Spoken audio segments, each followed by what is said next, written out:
Megastar Shakib, তাকে দেখার জন্য বেশি এক্সাইটেড। শাকিব খানের মুভিতে তার শালিকা হিসেবে যদি আমি চান্স পাই আমার ভালো লাগে। শাকিব ভাইয়ের সাথে স্ক্রিন শেয়ার করা সবসময় আসলে খুবই ভালো লাগার একটা বিষয় থাকে। উনি ভীষণ ডেডিকেটেড এবং ডিসিপ্লিনড। এবারের ঈদের মুক্তি পাওয়া ডজন কানিক সিনেমার মধ্যে অন্যতম শাকিব খানের রকস্টার সিনেমা।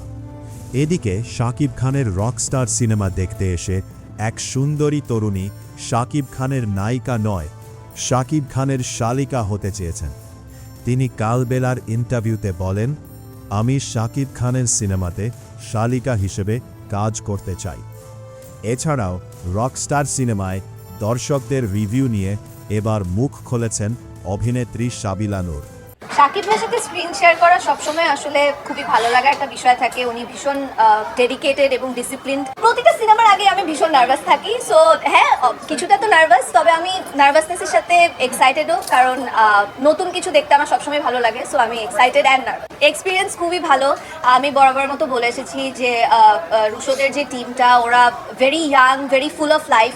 ওরা সবসময় নতুন জিনিস এক্সপ্লোর করার ট্রাই করেছে, নতুন একটা কিছু করার চেষ্টা করেছে। সো এই জিনিসটার পার্ট হতে পেরে ডেফিনেটলি খুবই ভালো লাগছে। এবং সেই সাথে আই হোপ সবাই দেখবে। মাত্র তো আজকে ঈদের দিন, মাত্র শো শুরু হয়েছে। আই হোপ সবাই দেখবে এবং পজিটিভ নেগেটিভ যেটাই হোক না কেন দেখে আমাদেরকে জানাও। মিউজিক্যাল ফিল্ম, এই ধরনের ফিল্ম বাংলাদেশে আগে হয়নি। এটা আমরা শুরু থেকে বলে এসেছিলাম যে Rusho is trying to do something new. Sun Motion Pictures একটা ভেঞ্চারকে ওরা মোটিভেট করছে বা নতুন একটা ভেঞ্চারকে ইন্সপায়ার করার চেষ্টা করেছে। অ্যান্ড রুশো যেহেতু নিজেই একজন মিউজিশিয়ান, সো ওর একটা খুবই ইমোশনাল একটা জায়গা থেকে, if I am not wrong, খুবই ইমোশনাল একটা জায়গা থেকেও স্টোরিটা বলার চেষ্টা করছে। সো আমার এক্সপিরিয়েন্স খুবই ভালো। এখন আমি জাস্ট ওয়েট করছি যে বাকি সামনে কি হয়। আমার মনে হয় রকস্টারের সাথে এই গল্পের কোনোই মিল নাই। এটা একদমই মৌলিক একটা গল্প। আমি এর আগেও একটা ইন্টারভিউতে বলেছিলাম যে এটা ভেরি পুরোপুরি মৌলিক গল্প এবং কোনো সিনেমার সাথে কোথাও কোনো মিল নেই। এখন দেখেন, একটা রকস্টারের গল্প, রকস্টারের আপস অ্যান্ড ডাউনস, লাইফ নিয়ে গল্প, হয়তো একটা দুইটা সিন যদি মিলে যায়, সেটাকে যদি মিল বলা হয়, আসলে সেটা আই থিঙ্ক ইনজাস্টিস হবে to the director. Because or vision বলার চেষ্টা করছে এবং আমরা যতটুকু স্ক্রিপ্ট পড়েছি, আমরা যতটুকু ফিল্মটা দেখেছি, আমরা কোথাও কোনো ফিল্মের সাথে এটার কোনো মিল পাই। রকস্টারের সাথে আই এম শিওর বোহেমিয়ান র্যাপসোডিরও কোথাও না কোনো সিনের মিল থাকবে, বা মাইকেলের সাথে অন্য কোনো সিনেমার মিল থাকবে। সো এরকম টুকটাক একটা দুটো সিনের জন্য যদি আসলে পুরো সিনেমাটাকে একটা ধরনের লেবেল দিয়ে দেওয়া হয়, এটা আমার মনে হয় ঠিক না। আমি তো আমার রিসেন্ট এক্সপিরিয়েন্সটাই ভালো লেগেছে এটা বলবো, কারণ আমি সবসময় ডিফারেন্ট জিনিস ট্রাই করতে চাই। আমি যখন তাণ্ডব করেছি, আমি তখন বা আমার অডিয়েন্সও এক্সপেক্ট করেনি যে আমাকে লিচু বাগান টাইপের একটা গানে দেখবে। সো ওই ইমেজটা আমি ব্রেক করতে চেয়েছি। এবং তারপরে যখন বনলতা এক্সপ্রেস করেছি, সেটাও তাণ্ডব থেকে একদম ডিফারেন্ট। সো আমি চেয়েছিলাম আমি থার্ড যে সিনেমাটা করব, সেটাও একদম ডিফারেন্ট কোনো ক্যারেক্টার হবে বা ডিফারেন্ট কোনো একটা ভাবে আমাকে অডিয়েন্স দেখবে। সো সেটা করার চেষ্টা করেছি, এখন বাকিটা অডিয়েন্সের। শাকিব ভাইয়ের সাথে স্ক্রিন শেয়ার করা সবসময় আসলে খুবই ভালো লাগার একটা বিষয় থাকে। উনি ভীষণ ডেডিকেটেড এবং ডিসিপ্লিনড। যখন উনি কাজ করেন অ্যাজ আ কো আর্টিস্ট, ভীষণ সাপোর্টিভ। আর মীরার জার্নিটার কথা যদি বলি, আসলে আমরা খুব একটা বেশি সময় পাইনি প্রিপারেশন নেওয়ার। মনে হয় 2 সপ্তাহ 3 সপ্তাহের মতো সময় পেয়েছি।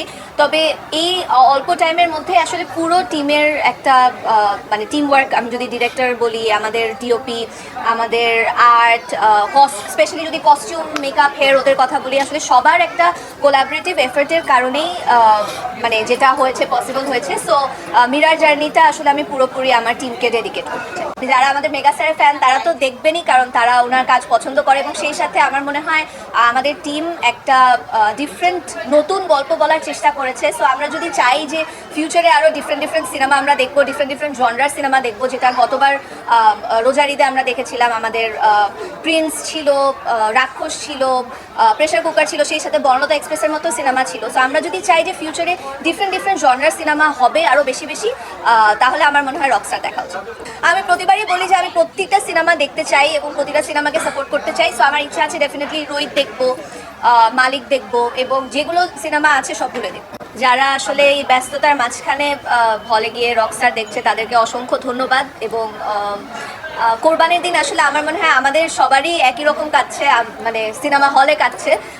সো এটা আমি ভীষণ এনজয় করি, সেই সাথে চেষ্টা করি পরিবারকেও সময় দেওয়ার। বাট এখন যেহেতু রকস্টার আছে, সো এখন আপাতত রকস্টারের উন্মোদনাই কাটছে। মেগাস্টার সাকিব, তাকে দেখার জন্য বেশি এক্সাইটেড। সাকিব খানের মুভিতে তার শালিকা হিসেবে যদি আমি চান্স পাই, আমার ভালো লাগবে, ফিল করে আমার ভালো লাগছে। সাকিব খানকে খুবই পছন্দ, তার ফ্যান বলা চলে। বিশেষ করে এক্সাইটেড হচ্ছে আমাদের মেগাস্টার সাকিব খান আসবে, তাকে দেখার জন্য বেশি এক্সাইটেড। মেইনলি হচ্ছে আমাকে অনেকে বলে যে আমার ফেসটা সাবিলা নূরের সাথে মিলে। আই ডোন্ট নো কতটা মিলে, বাট অনেকে বলে। মানে এখন পর্যন্ত আমি অনেক শুনেছি, অনেক শুনেছি যে আপু তোমার ফেসটা অনেকটাই সাবিলা নূরের সাথে মিলে। যাই হোক, ওইখান থেকে হচ্ছে গিয়ে আমাকে আজকে যখন আসবো তখন আমার ফ্রেন্ড সার্কেলরা বলছিল যে তোমাকে তো আজকে যাওয়ার পরে বলবে যে তুমি সাবিলা নূর। মানে মজা নিচ্ছিল আমার সাথে। যাই হোক, আমি হচ্ছে গিয়ে আমার কাছে সাকিব খানকে খুবই পছন্দ, অনেক বেশি আমিও তার ফ্যান বলা চলে, তার জন্য আমি এক্সাইটেড। যদি পেয়ে যাই তাহলে আলহামদুলিল্লাহ, বাট তারপরেও আমি আসলে সিনেমা আমার করতে হবে কিনা, আমার ফ্যামিলির পারমিশন আছে কিনা, সবকিছুর উপর ডিপেন্ড করে আমি হচ্ছে গিয়ে আগাবো। বাট আমার কথা হচ্ছে আমি কিছু করার আগে সবার আগে আমার আসবে যে আমার ফ্যামিলি কি চায়, আমার ফ্যামিলির উপর ডিপেন্ড করে আমি আমার কাজগুলো করি। ভালো লাগবে, খুবই ভালো লাগবে। মানে ফিল করে আমার ভালো লাগছে। হ্যাঁ, সিরিয়াসলি। মানে যে মুভিতে তার শালিকা হিসেবে যদি আমি চান্স পাই, আমার ভালো লাগবে। সাকিব খানের যদি আমি শালিকা হিসেবে মুভিতে চান্স পাই, আমার খুবই ভালো লাগবে, অনেক বেশি ভালো লাগবে, যেটা আমি বোঝাতে পারবো না। বাস্তবে ওই চান্স নাই, আই নো, সো অতটুকু চিন্তা করছি না। এই ছবিটা যে বানাইছে পরিচালক, ওর কোনো বয়সই হয় না ছবি বানার। ভালো ভালো ভালো ছবিটা ভাই ভালো না। মুভি বানাইছে বালের মুভি ভাই, এক পুরো সুন্দর হয় নাই মুভি। ভাই সেই পুরো ফাটাই দিচ্ছে ভাই, ছবি ভালো হয় না, ভালো হয় না। ভাই সত্য বলতে সিনেমাটা শাকিব খানের সাথে যায় না আর কি। আসলে যারা ভ্যান চলায়, তারা যারা অন্ধভক্ত শাকিব খানের, তারা বলবে হ্যাঁ ভালো, কিন্তু আসলে অ্যাকচুয়ালি একদম সিনেমা ফালতু সিনেমা। এটা এরকম যে শাকিব খান আমাদের হতাশ করবে কখনো ভাবিনি। দারুণ মুভি, অনেক ভালো হয়েছে ভাই, অনেক ভালো হয়েছে, অনেক ভালো, অনেক ভালো হয়েছে। রকি স্টার মানতে হইব, ওয়ান্ডারফুল ভাই, গুড বাই ছবি ভাই, ভালো ছবি ভাই ছবি মোটেও ভালো হয় না, মোটেও একদম বাজে ভাই, পুরা মাদক একবারে তুলে দেবে, একদম বাজে, পুরাই ফালতু। কি অবস্থা ভাই? অনেক সুন্দর, অনেক সুন্দর, চমৎকার সিনেমা। অনেক সুন্দর, অনেক সুন্দর। কি অবস্থা? আগুন আগুন আগুন আগুন ভাই, আগুন আগুন আগুন। ভালো হয় না, ভালো মন খারাপ ভালো লাগে নাই। ভাই কোনো মারামারি নাই ভাই, 190 একদম বাজে বাজে ভাই। এটা দেখে একটা জিনিস বুঝলাম যে মাইয়া মানুষ আর নেশা দুইটা মারাত্মক। 100 গানের মাঝখানে ছবি দেখলাম, কোন রকমের ছবি পাইছিলাম একটু আর কি। ভাই ছবিটা ভালো, অস্থির অস্থির ভাই। কেমন লাগছে ভাই? সেরা ভাই, সেরা ফালতু ভাই, ছবি ভাই একবারে মনে করো পুরো কুত্তা মার্কা ভাই। সে ভালো, একদম বাজে ছবি আছে, একদম বাজে। কেন ভাই কেন বাজে মনে হচ্ছে? না না বাজে না ভাই, ভালো আছে আমার কাছে। কি অবস্থা ভাই ভালো হয় না, ছবিটা ভালো হয় না, আগের ছবির চেয়ে অনেক খারাপ হয়েছে, বুঝছেন? অত কিছু হিট হয় না, ভালো হওয়া দরকার ছিল। না আরো ভালো হওয়ার দরকার ছিল। রকস্টার ভালো না, এই ছবি মোটেও ভালো হয় না, একবারেই খারাপ ছবিতে। অনেক সুন্দর। এটা হচ্ছে প্রেম কাহিনী হিসাবে হয়েছে। তো আমাদের প্রেমে শাকিব খান হারছে, তো ওয়াইফ মারা গেছে। আমরা চাই হচ্ছে অ্যাকশন মুভি, আমাদের জন্য এই জন্য রোমান্টিকের পাশাপাশি অ্যাকশন মুভি আমরা আশা করছিলাম। বাট ভালো, খারাপ না, ভালো। ভাই কুনিকও ভালো হয়নি, পঞ্চগড়ে আঞ্চলিক ভাষায় ভাই একেবারে ফালতু, নট সো গুড।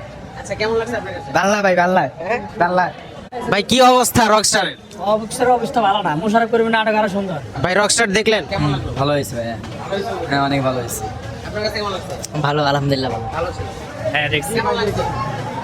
মোটামুটি আসলে খুব একটা ভালো না আর কি। এর আগের এতে যা দেখছি তার থেকে নর্মাল ভাই, খুব দুর্বল। কেমন লাগছে? ভাই ভালো লাগছে। ভালো লাগছে। ভাই রকস্টার কেমন লাগলো? ভাই সাকিব খানের সাথে ওনার এই ক্যারেক্টারের মুভি কোনো মিলই নাই, মানে কোনো যাই না ওনার সাথে। এরকম ছবি করাই উচিত না। মানে আমার মনে হয় যে বাজেটেও কোনো ঘাটতি আছে, নাইলে এরকম ছবি হওয়ার কথা না। এটা একটা নাটকের থেকেও নিষ্ঠা ছবি ছিল। ওনার জীবনের সবচেয়ে ক্লোশিত মুভি এটা, এটা এরকম মুভি করা উচিত না ওনার। ভাই রকস্টার কেমন লাগছে? ভাই গানের মাঝখানে হালকা একটু ছবি দেখছি, আর কিছু ছবির কোনো কাহিনী নাই, শুধু গান। গানটা একটু আপনার কাছে কেমন লাগছে? ভাই এটা শুধু টাকা নষ্ট, শুধু টাকা নষ্ট। আমি যদি এইটা দিয়ে বিক্ষোভকে দিয়ে আমি তার জন্য দোয়া করতে, এটা আমার পুরো টাইম ওয়েস্ট হয়ে গেছে পুরোটাই। এই তো ভালো লাগছে, ভালো ছিল। ভালো ছিল। হ্যাঁ, আপনার কাছে আমার কাছে অনেক ভালো লাগছে, মিউজিক্যাল ছিল, অনেক ভালো লাগছে। কি অবস্থা রকস্টার? অনেক সুন্দর হয়েছে ছবিটা, অনেক ভালো লাগছে। তো গানগুলো আর একটু হিটের গান হলে ভালো হতো, মানে গানগুলো সব মানে আগের যুগের মনে হইতেছে। গানগুলা ইয়াং বয়সের গানগুলা দিলে আরো একটু হিট হইতো ছবিটা। তো এমনি ফাটাফাটি হয়েছে। হ্যাঁ। ভাই রকস্টার কেমন লাগলো আপনার কাছে? রকস্টার ভাই আমার কাছে একদমই ভালো লাগে নাই। জীবনের প্রথম একটা ছবি দেখলাম এরকম একবারে কয়েক মিনিট পর পর গান, শুধু গান, পুরো ছবিটাই গান, বলার মতো ভাষা খুঁজে পাইতেছি না। ভালো লাগলো না এটা আসলে কথা না, প্রিন্স মুভি দেখছি, বরবাদ দেখছি, এগুলো আসলে ভালো লাগছিল, তবে প্রথম এই ছবিটা আমার কাছে ভালো লাগলো না। রকস্টার ভালো আছে, হয়েছে মোটামুটি হয়েছে ভাই, আলহামদুলিল্লাহ অনেক সুন্দর হয়েছে। শেষে যায় অনেক কষ্ট লাগছিল, কিন্তু পরে অনেক ভালো লাগছে ভাই। মানে মনে করছিলাম কি বিয়ে হয়ে গেছে, কিন্তু পরে দেখে বিয়ে হয় নাই, এটা দেখে অনেক খুশি হয়েছি। প্রিয় দর্শক, রকস্টার সিনেমাকে নিয়ে অভিনেত্রী সাবিলা নূরের এমন বক্তব্য নিয়ে আপনাদের কি মনে হয়? এছাড়াও আজকের এই ভিডিওতে রকস্টারের রিভিউতে অভিনেত্রী সাবিলা নূরের বোন দাবি করা শালিকা চরিত্রে অভিনয় করা ব্যক্তিটিকে নিয়ে আপনাদের কি মন্তব্য তা অবশ্যই আমাদের কমেন্ট করে জানাতে ভুলবেন না। আর হ্যাঁ, আপনি যদি আমাদের এই চ্যানেলটিতে নতুন দর্শক হয়ে থাকেন তাহলে অবশ্যই চ্যানেলটি সাবস্ক্রাইব করে বেল বাটনটি অন করে রাখবেন। আজকের মতো এখানে বিদায় নিচ্ছি, দেখা হচ্ছে পরবর্তী কোনো একটি ভিডিওতে। ভালো থাকবেন সবাই, ধন্যবাদ সবাইকে।